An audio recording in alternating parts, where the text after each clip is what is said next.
वहीं बिहार में पहले चरण का चुनाव खत्म हो गया है और अब सभी पार्टियां दूसरे चरण के चुनाव प्रचार के लिए अपनी पूरी ताकत झोंक रही हैं। खुद पीएम मोदी बिहार में एनडीए के प्रचार के लिए ताबड़तोड़ रैलियां कर रहे हैं। इसी कड़ी में पीएम मोदी आज औरंगाबाद और भभुआ में चुनावी जनसभा करेंगे।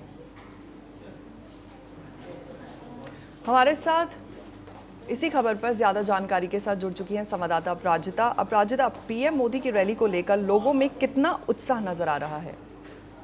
बिल्कुल पहुंचा। देखिए, प्रधानमंत्री जिस तरीके से लगातार जतन पे जतन कर रहे हैं, बिहार के लोगों को साधने की कोशिश कर रहे हैं और जनता भी जो है अपनी भागीदारी दिखा रही है, उससे एक बात तो क्लियर है कि प्रधानमंत्री का क्रेज जो है बिहार में भी बहुत ज्यादा है। प्रधानमंत्री मोदी जो है वो ऐसा नहीं है कि पहली बार बिहार में आए हैं, वो लगातार, अगर 2025 की बात है तो 2025 में प्रधानमंत्री ने इतनी सारी जनसभाएं की हैं, इतने सारे रोड शो किए हैं, शायद उतना प्रधानमंत्री ने पहले बिहार में कभी नहीं किया। जिस तरीके से लगातार कल वो भागलपुर में उनकी मौजूदगी थी, कल पहले चरण का चुनाव था और आज उनकी जो मौजूदगी है औरंगाबाद और भभुआ में होगा, तो इससे एक बात तो क्लियर है कि प्रधानमंत्री मोदी ने इस बार बिहार को साधने की अपनी पूरी तैयारी कर ली है और साथ ही जनता को, बिहार की जनता को जो है सौगात पे सौगात दे रहे हैं। अपराजिता, इससे ये मान के चले कि एनडीए के लिए आज की रैलियां कितना मायने रख सकती हैं? क्या ये वोटरों का मूड पलट देंगी?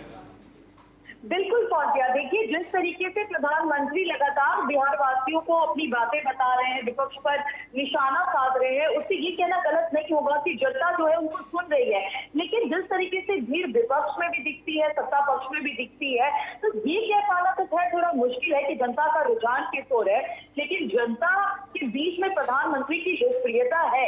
अब जैसे दूसरे चरण का चुनाव जो है वो 11 तारीख को होने वाला है, जिसमें वाल्मीकि नगर, रामनगर, नरकटगंज या फिर बगल और या जितने भी ये जगह है, अब उनको साधने के लिए सभी पार्टियां जो है जतन कर रही है। लेकिन प्रधानमंत्री खुद बार बार बिहार में जनसभाएं कर रहे हैं, रोड शो कर रहे हैं और लगातार उस जंगल राज का दौर याद दिला रहे हैं। उससे कुछ हद तक तो जनता प्रभावित होगी, लेकिन ये भी बात करते हैं फौजिया की जनता पहले से मन बना के रख चुकी है।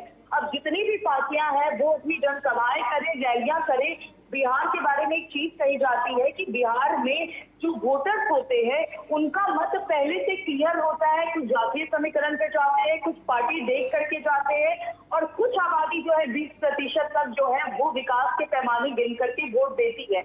और हमको, मुझे लगता है कि जिस तरीके से 20% आबादी की मैंने बात बताई विकास को देख करके, वो प्रधानमंत्री को बारीकी से अगर सुनती है तो उनके ऊपर इसका इफेक्ट पड़ेगा, क्योंकि प्रधानमंत्री लगातार वो योजनाएं और सौगात बता रहे हैं जो आगे चलकर बिहार वासियों को फायदा देगी। क्योंकि सबसे ज्यादा जो मुद्दा है इस बार बिहार में वो रोजगार का उठते हुए नजर आ रहा है और जितने युवा है, 14 लाख से ज्यादा वोटर्स ऐसे हैं जो पहली बार वोट दे रहे हैं, युवा है, वो बारीकी से सारे पक्ष को सुन रहे हैं। नीतीश कुमार को 20 साल के शासनकाल में वो रेटिंग ये दे रहे हैं कि अभी तक इंडस्ट्री क्यों नहीं खोली, लेकिन प्रधानमंत्री क्योंकि केंद्र में है और देश के प्रधानमंत्री है, शायद उनकी बातों पर भरोसा कर पाए युवा।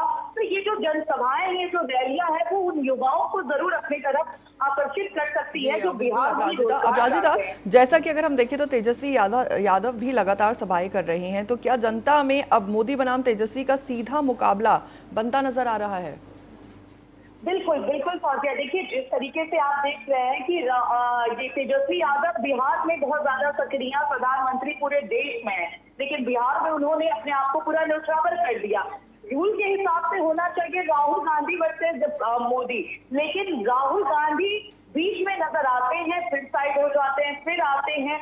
लेकिन तेजस्वी यादव लगातार प्रयासरत है। हालांकि अभी बिहार का चुनाव है और तेजस्वी यादव जिस तरीके से जतन कर रहे हैं उससे एक बात तो क्लियर है कि तेजस्वी इस बार अपने आप को बिहार में वही वर्चस्व चाह रहे हैं जो एक वक्त में लालू परिवार का या फिर आरजेडी का हुआ करता था। तो तेजस्वी यादव ने खुद को झोंक दिया है, जनता को लगातार वो मुद्दे गिनवा रहे हैं जो जहाँ की जनता चाहती है कि उस पर काम हो। तो तेजस्वी अपनी रणनीति तैयार करके जनता के बीच में अपनी भागीदारी दिखा रहे हैं, लेकिन प्रधानमंत्री मोदी जो है वो लगातार जिस तरीके से बिहार में सक्रिय है, वो एक अलग इम्पैक्ट इसीलिए भी छोड़ रहा है जनता के बीच में, क्योंकि बिल्कुल अपराजिता, शुक्रिया आपका पूरी जानकारी साझा करने के लिए।